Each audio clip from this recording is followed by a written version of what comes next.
سلامتی تنہائی میں ہے، ایسی تنہائی جس میں اللہ کے سوا کسی کا خیال دل میں نہ آئے۔ سب سے بڑا دانشور وہ ہے جو قرآن کریم میں غور و فکر اور جستجو کرتا ہے۔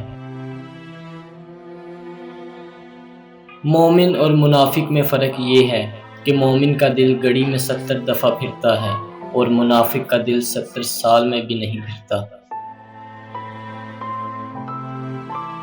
صادق وہ ہے کہ جب اس کو دیکھو تو ویسا ہی پاؤ جیسا کہ سنا تھا۔ اگر وقت گزر جائے تو ہرگز واپس نہیں آتا، بس وقت سے قیمتی شے اور کوئی نہیں۔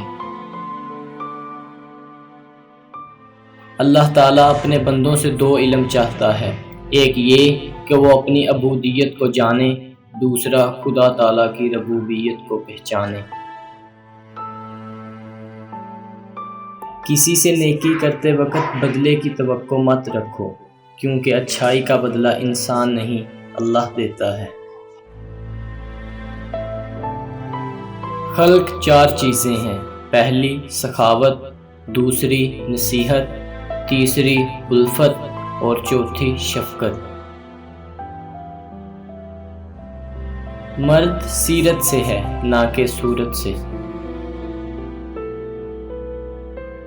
بہت افضل ہے وہ بندہ جس کو ایک لمحہ کے لیے بھی قرب الہی میسر آیا ہو۔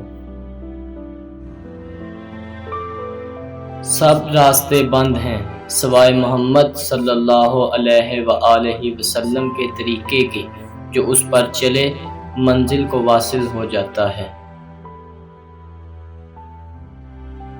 محبت خدا کی امانت ہے، جو محبت کسی عوض پر ہو زائل ہو جاتی ہے، جب عوض اٹھ جائے چنانچہ وہی محبت پائیدار ہے جو صرف اللہ تعالیٰ کی خاطر ہو۔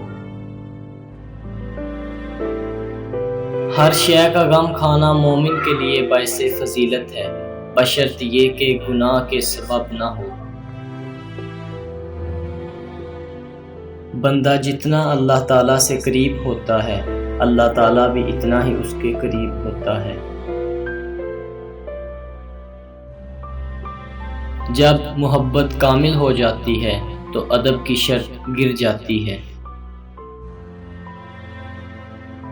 میں نے کتاب خدا کو دائیں ہاتھ میں لیا اور طریقہ رسول کو بائیں ہاتھ میں۔ ان دونوں کی روشنی میں انسان نہ شبہات کی غار میں گرتا ہے نہ ہلاکت کی تاریکی میں۔ علماء کا تمام علم 2 حروف میں محدود ہے، عقیدے کی درستگی اور خدمت میں صرف حق کا لحاظ۔ اگر قیامت کو خدا تعالیٰ مجھے حکم کرے کہ مجھ کو دیکھ، میں جواب دوں گا، آنکھ دوستی میں غیر ہے، دنیا میں بھی اس کے بغیر ہی دیکھا تھا۔ ترک دنیا اور گوشہ نشینی سے ایمان بھی سالم رہتا ہے اور سکون بھی ملتا ہے۔ اخلاص بندے اور اللہ کے درمیان ایک راز ہے، جسے نہ تو فرشتہ جان سکتا ہے کہ لکھ لے، اور نہ شیطان کہ اسے خراب کر سکے، اور نہ خواہش نفس کہ اسے اپنی طرف مائل کر سکے۔ صوفی زمین کی مانند ہے جسے نیک و بد ہر کوئی روندتا ہے، اور وہ ابر کی مانند ہے کہ ہر ایک پر سایہ فگن ہوتا ہے اور بارش کی طرح ہر ایک کو سیراب کرتا ہے۔ عارف وہ شخص ہے جو خود تو خاموش رہے اور اللہ تعالیٰ اس کے اسرار بیان کرے۔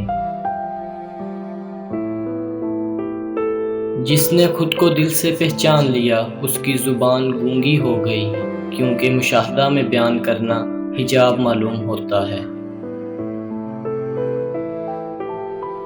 اس شخص کے ساتھ محبت کرو جو نیکی کر کے بھول جائے اور جو حق اس پر ہو وہ ادا کرے۔